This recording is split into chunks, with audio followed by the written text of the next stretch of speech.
born in Wembley. In the early 60s, as a family, we had very little or no money. So I didn't dream big dreams when I was a child. Life at home was tough. My parents were divorced when I was 3. I'm dyslexic.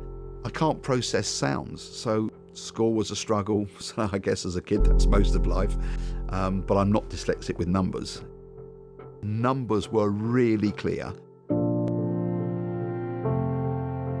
Starting with no cash at all, money was everything to me.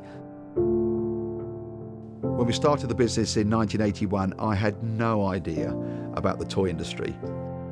A toy shop came on the market in Amersham. We managed to convince the bank that we were a good bet. Gary has always been well known for being very enthusiastic, driven, I guess, to succeed.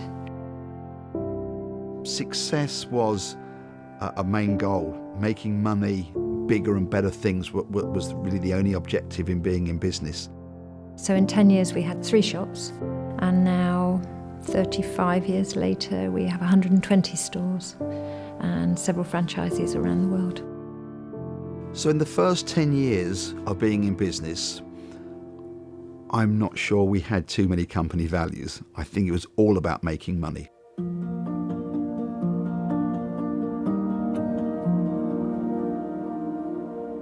Well, I'd always been a churchgoer all my life, and I'd had friends that were really strong Christians, but I hadn't really seen the whole picture, that's all I can say. And then one particular morning, I absolutely saw it, and I really felt the Spirit, and it was just like nothing was ever the same.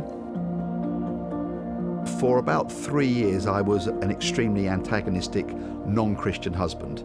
I didn't mind her believing what she wanted to believe, but I felt we were living in a modern world and life is all about business, making money, and actually this old-fashioned mindset was a bit like a history lesson, and it was irrelevant. So my prayer for Gary was that he would find the Lord, but never in a million years did I believe he actually would.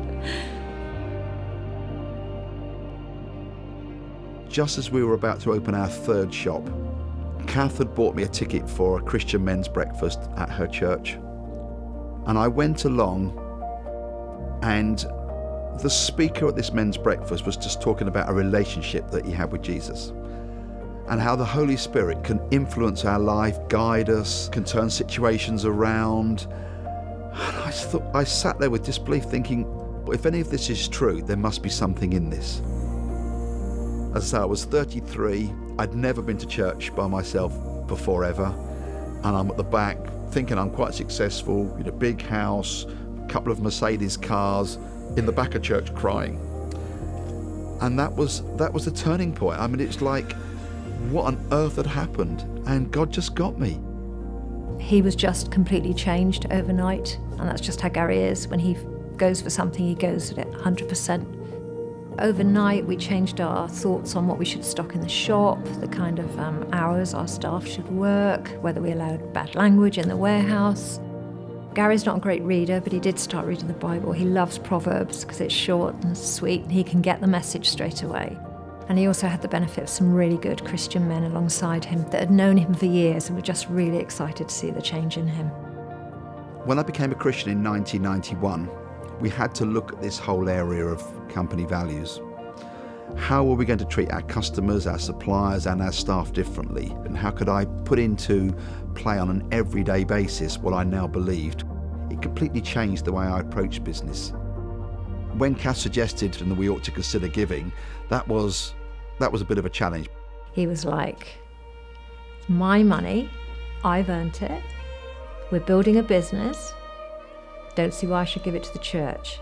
As a person who grew up with nothing, the concept of giving money away, that wasn't on my radar. The thing is about money, it's probably the one thing that we might want to hold on to the most.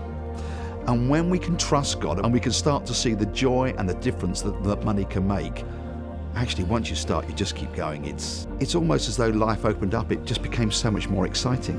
I knew that generosity was part of my spiritual journey. Because I think the company values and the company culture mirror the Grant family's own personal values, generosity's played such an important part in how the business operates on a day-to-day basis. We want to be really intentional about our charitable giving. And when our company budget is put together every year, we have an expense line called donations, but it's a built-in cost. Rent, rates, labour, they're built-in costs, so are donations and charitable giving. I felt that it was important for me to try and facilitate wider generosity, and we introduced about 5 years ago payroll giving. Payroll giving is a way for the staff in the business to give money to charity through their monthly wage packet, and maybe this is the first time they've ever given to a charity on a regular basis. I wanted to encourage my staff to be generous, so I made a decision that we would match their monthly donation to a charity that they chose. And today, 45% of the Entertainers staff give monthly to a charity of their choice.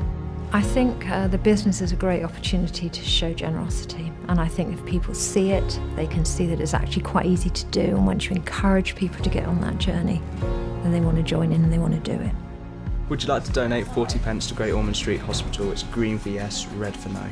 One of the most exciting things we've launched at the Entertainer is Pennies.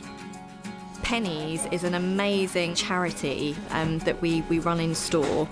Basically, customers come into the store, they make a purchase.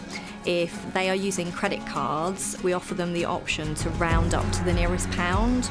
That money actually then gets donated to, for us it's Great Ormond Street Children's Hospital, something set up that's so easy. They just have to hit one button and that's it. They then become part of generosity. The average donation over the last 4.5 years we've been running Pennies in the stores is 39p, but it's added up to an unbelievable £1.2 million. And the most amazing thing is, customers in the shop compliment us for doing it, and yet we're taking their money off them. It is amazing. When I look back at my legacy, will I be more proud of the business that we've built, the money that we've made, or the people's lives in which we've been able to impact?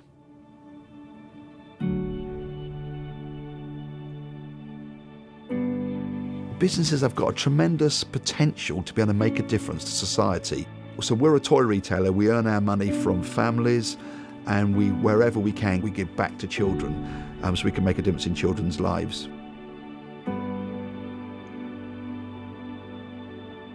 We had a dream to help families that were struggling and families that had fallen off the bottom rung of the ladder of hope. Restore Hope Latimer has enabled us to put our dream into action. Restore Hope Latimer is a Christian charity that was set up in 2002 by the trustees, Cathy and Gary Grant and a number of others, really with the purpose of reaching and meeting the needs of young people, children and families through the use of the land here. Most of them have got different issues and different needs in their lives. Some of them have come from very disadvantaged backgrounds. Many of them are in families that are really struggling with relationships. So it just really helps them coming down here, get them connected in, find their purpose and realise what real life is all about. Gary and I ourselves struggled when we were little, different reasons, circumstances were different, but in the end we were the bottom of the picking pile. You now see him down here and he connects with the children because he lived what they're living, he knows what they've been through. And I think with Gary, as he's given into the charity and given into his business and given into relationships, there's a deep pleasure in giving. And I think you can't buy that, that's not buyable, it's something to do with the heart. It's a heart connection of wanting to give into these lives and sow into the future. We just love seeing what money can do. Money can do so much when it's active.